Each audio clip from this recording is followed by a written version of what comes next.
8 Oscar nominations. That is incredible. How are you feeling about that? I'm terrified. You can't be terrified. You should just be overjoyed. I am. Overjoyed. That too. Yeah. So, are you sorted out for the night? You know, you're all sorted, outfit sorted, all of that? No.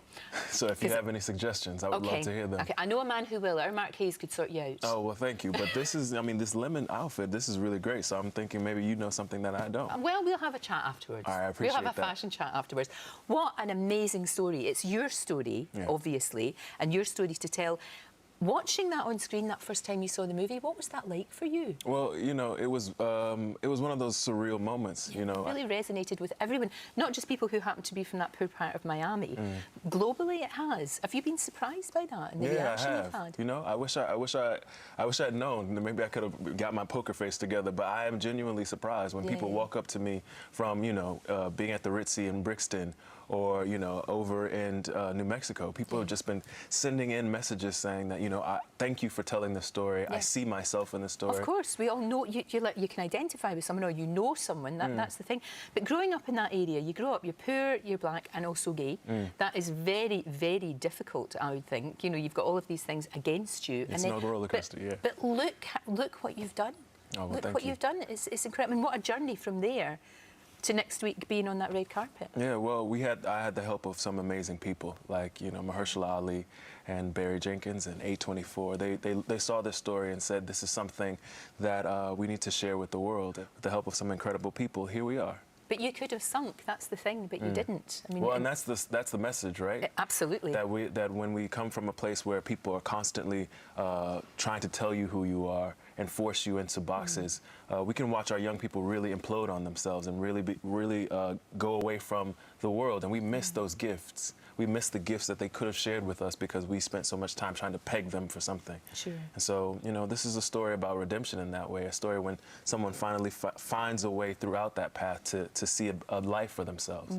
And you do actually put a lot back because you still work with people from your neighbourhood. You know, you still work with that, encouraging them, because oftentimes, especially when things are tough, it's things like the arts that are cut back, isn't it? It's always. And that's the thing that people really need. Absolutely. At that time, even more. In order to see your way forward, you need imagination, right? Your imagination needs to be sharp and keen. And without that creative life, how do we expect people to see their way out of tough situations? That's true. Naomi was on the show, lovely Naomi Harris, who obviously plays your mum in this, as you said. She's amazing. It was interesting, though, she said she wasn't sure about the role when it was first mooted to her because she wanted to play positive black women. You know, she thought that was very, very important. But then, when she read what you'd written, she read the screenplay as well, she thought, I have to do this. I have to do this. And I can't really see anybody else in that role, to be honest. No, neither can I. I mean, you know, it is incredible. But I think it was important for her, and I can understand where she's coming from, that she wants to have a positive role model. But in a way, that story of redemption is very positive. I mean, I think the way in which Barry helped us craft the story, and the way he certainly shot it, is that we're talking about a life that does have struggle, and there is some pain in it.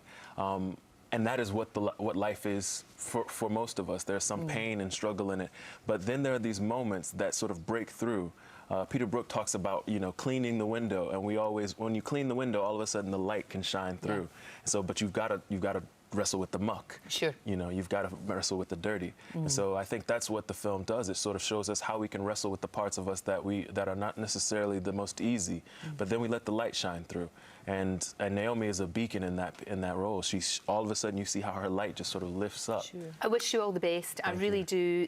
You absolutely deserve to be up there, and I really hope you're going to get one of those little statuettes. Well, one of the best things is that the film's opening here Friday in London. So that's, to us, that's equally exciting. You know, we're happy for that to be happening too. Well, it's an amazing film. I've been lucky enough to see it before everyone else. It's one of the joys of my job, to be honest with you. It's one of the massive perks of my job. And I thought it was absolutely amazing. Thank you. Absolutely incredible. It's great to see you. We'll talk fashion afterwards. Thank you. Yes, thank you, love. Great to see you.